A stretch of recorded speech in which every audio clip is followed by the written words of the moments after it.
여러분 안녕하십니까? 오늘 제70주년 현충일을 맞아 이재명 대통령이 국가유공자와 유족들을 만났습니다. 취임 사흘 만에 맞은 국가기념일에 이 대통령은 특별한 희생엔 특별한 보상이 주어져야 한다면서 지난달 순직한 군인들을 한 사람씩 호명하며 유족들을 위로했습니다. 첫 소식 손구민 기자가 보도합니다. 취임 사흘 만에 첫 국가기념일로 70주년 현충일을 맞아 유족들과 인사를 나누던 이재명 대통령이 한참 동안 말없이 한 유족의 손을 잡아줍니다. 지난달 초계기 사고로 순직한 해군 장병의 유족들로 이 대통령이 오늘 추념식에 특별히 초청했습니다. 아빠를 잃고도 천진한 어린 자녀를 마주한 이 대통령은 착잡한 마음을 감추지 못했습니다. 박진우 중령과 이태훈 소령, 윤동규 상사와 강신원 상사의 유가족분들과 임성철 소방장의 유가족분들이 함께하고 계십니다. 이 대통령 바로 옆자리엔 73년이 지나서야 유해를 되찾은 6.25 용사의 딸이 초대됐습니다. 아버지의 얼굴도 목소리도 기억이 나지 않지만 저를 얼마나 예뻐하고 아끼셨는지 알 것만 같습니다.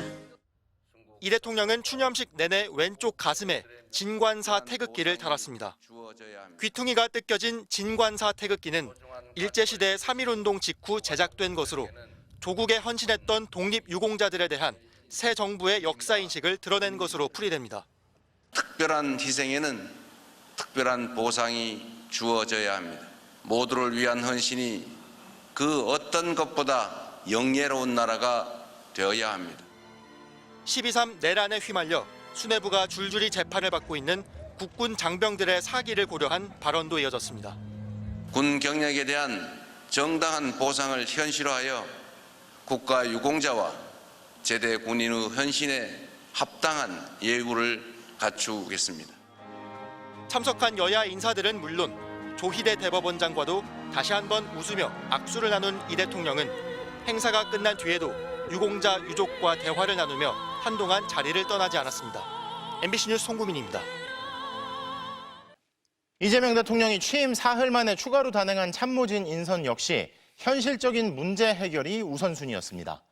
정무나 사정 관련 인선부터 할 거라는 세간의 예상과 달리 시급한 민생경제 회복을 위해 실무를 챙길 정책실장과 경제성장수석을 우선 선임한 건데요.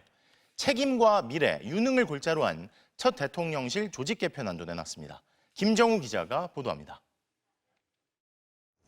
이재명 대통령이 취임 사흘 만에 두 번째 참모진 인선을 단행했습니다. 새 정부의 최우선 국정과제인 경제위기 극복을 위해 정통관료 출신인 김용범 전 기획재정부 1차관을 정책실장으로 임명했습니다. 금융위 부위원장, 기재부 1차관 등을 거쳤고 코로나19 당시 마스크 오부제 정책을 펴면서 위기 대응 역량을 인정받은 만큼 발빠른 집행력에 주안점을 뒀습니다. 기존 경제수석은 경제성장수석으로 바꿔 성장에 대한 의지를 드러냈고 합리적 성장론자로 꼽힌 하준경 한양대 교수를 임명했습니다. 한국은행 출신 교수로 전문성을 갖춘 데다 이재명 대통령의 공약 수립 과정에 참여해 새 정부의 경제 철학에 대한 이해도가 높다고 봤습니다. 아동수당 도입 정책을 제시해온 문진영 서강대 사회복지학 교수는 사회수석에 류덕현 중앙대 경제학부 교수는 신설된 재정기획보좌관에 임명했습니다. 정통 관료 출신뿐 아니라 학계 인사를 등용해 견제와 균형을 고려한 셈입니다. 이재명 대통령은 관련 분야의 전문성과 즉시 업무를 시작해 성과를 낼 수 있는 능력을 최우선으로 고려하였습니다. 정부 출범 후 첫 조직 개편안도 내놓으며 책임과 유능, 미래 전략을 강조했습니다. 우선 지난 윤석열 정부의 국정운영 총괄 기능이 미흡했다면서 국정상황실의 기능을 확대하기로 했습니다. 국정상황실을 확대 개편해 국정운영의 컨트롤 타워로 자리매김하도록 하고 인공지능 산업 육성 등 중장기 과제를 맡을 AI 미래기획 수석을 새로 만들고 수석급 재정기획 보좌관도 신설하겠다고 밝혔습니다. 국민 안전을 책임질 국가위기관리센터는 기존 국가안보실 2차장 소속에서 안보실장 직속으로 이관하겠다는 계획입니다. 당초 발표될 걸로 점쳐졌던 정무수석, 민정수석은 각각 우상호 전 의원과 오광수 변호사가 유력한 가운데 검증이 길어지는 걸로 파악됐습니다.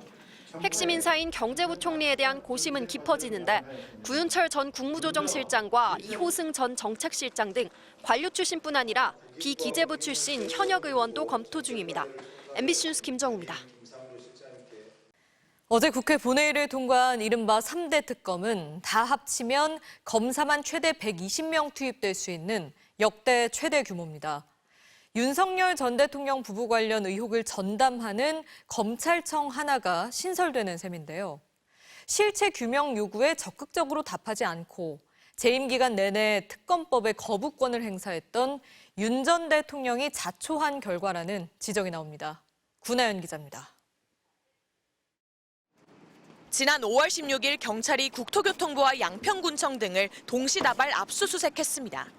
김건희 여사 일가의 땅이 있는 쪽으로 서울 양평고속도로 종점이 바뀌었다는 의혹이 불거진 지 약 2년 만입니다. 늑장 수사는 반복됐습니다. 명태균 씨가 연루된 공천 개입 의혹이나 건진법사를 통한 김 여사의 샤넬백과 그라프 목걸이 수수 의혹도 윤석열 전 대통령 취임 무렵 발생한 일이지만 검찰 수사는 지난해 말까지 지지부진했습니다. 봐주기 수사 논란도 되풀이됐습니다. 검찰은 디올백을 받은 김 여사를 무혐의 처분했습니다. 도이치모터스 주가 조작 연루 의혹도 무혐의 처분했습니다. 압수수색 한 번 없었습니다. 김 여사 직접 조사는 고발 4년 3개월 만에 경호처 부속 건물에서 출장 조사 형태로 이뤄졌습니다.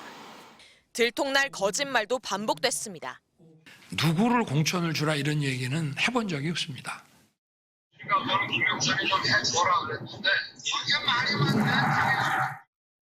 다짜고짜 전화해서 의결 정족수 안 되게 막아라, 끄집어내라 이런 지시를 어떤 공직사회에서 상하 간에 이것이 가능한 얘기인지 빨리 문을 부수고 들어가서 안에 있는 인원들을 끄집어내라 라고 말씀을 하셨습니다. 정당한 체포영장 집행도 경호처를 방패 삼아 피하던 윤 전 대통령은 계엄은 통치 행위라며 공수처 조사도 검찰 조사도 모두 거부했습니다. 내란 우두머리로 지목된 대통령에 대한 조사 한 번 없이 수사가 끝나다 보니 계엄 명분을 만들려고 북한의 공격을 유도하려 했다는 노상원 전 정보사령관 수첩 내용의 실체는 무엇인지, 계엄의 진짜 이유가 있는 건 아닌지 풀리지 않는 의문은 많습니다. 최상병이 순직한 지 2년이 다 돼가는데 VIP 경로설과 수사 외압 의혹 수사도 대통령실 앞에서 멈춰 있습니다. 대통령실은 의혹의 출발인 02-800-7070 전화번호 사용자 정체도 기밀이라며 감추고 있습니다. 최상목 전 대통령 권한대행은 내란 특검법 2차례, 김건희 특검법에 1차례 거부권을 행사했고 앞서 윤 전 대통령도 김건희 특검법과 최상병 특검법에 각각 3차례 거부권을 행사하며 실체 규명을 막았습니다. 역대 최대 규모의 특검 출범을 자초한 건 윤 전 대통령 부부라는 지적이 나오는 이유입니다. MBC 뉴스 구나연입니다. 이재명 대통령이 집무실을 청와대로 되돌리겠다는 방침을 밝히면서 청와대 관람객이 급증했습니다. 청와대를 직접 둘러볼 수 있는 마지막 기회라는 생각에 이번 달 휴일 예약은 이미 꽉 찼다는데요. 이재인 기자가 현장을 둘러봤습니다. 한낮 더위에도 청와대에 긴 줄이 늘어섰습니다. 대통령 집무실이 있는 본관 건물도 국빈 방문 시 연회장으로 사용한 영빈관도 관람객들로 가득 찼습니다. 처음 왔어요. 1시간 이상 기다렸어요. 여기 본관 들어오는 것도 1시간 정도 기다렸고 감회가 새롭죠. 역대 대통령들이 쭉 계셨던 자리고. 이재명 대통령이 용산시대를 끝내고 집무실을 다시 청와대로 옮기겠다는 방침을 밝히면서 청와대 관람객이 급증했습니다. 현충일인 오늘은 물론 이번 달 공휴일은 모두 예약이 꽉 찼습니다. 예약자 급증으로 시스템의 지연 현상이 나타날 정도입니다. 대통령이 사는 곳이 정말 크고 멋진 것 같아요. 청와대를 실제로 보는 게 마지막일 수 있다는 생각이 발걸음을 이끌었습니다. 청와대 저희 관람이 아마 못할 수도 있다고 생각을 해서 서울에 놀러 오는 김에 이제 아이들하고 한번 참게 되었습니다. 지난 2022년 74년 만에 개방된 청와대에는 지금까지 780만 명이 다녀갔습니다. 청와대가 개방돼 직접 볼 수 있었던 건 좋았다면서도 대통령의 청와대 복귀 방침엔 공감하는 의견들이 많았습니다. 아무래도 이제 대통령님의 업무 효율성을 위해서는 여기 오는 게 맞다고 하면은 청와대에서 일하시는 것도 나쁘지 않다고 생각합니다. 다만 집무실뿐 아니라 관저 내부까지도 외부에 다 공개됐던 만큼 보안 문제를 우려하기도 했습니다. 염려되는 것 아주 중요한 곳이니까 이게 공개돼가지고 어떤 우려가 생기지 않을까. 대선 기간부터 청와대로 복귀 방침을 밝혔던 이재명 대통령은 청와대 이전 관리팀을 꾸리고 보안시설 복구 등 복귀를 위한 준비에 들어갔습니다. MBC 뉴스 이재인입니다. 어젯밤 경기도 용인의 전철 공사 현장에서 집안을 뚫는 대형 중장비인 71톤짜리 천공기가 아파트를 덮쳤습니다. 아파트 벽면이 뚫릴 정도로 큰 충격에 주민 150명이 대피해 아직 집으로 돌아가지 못하고 있습니다. 조건희 기자가 취재했습니다.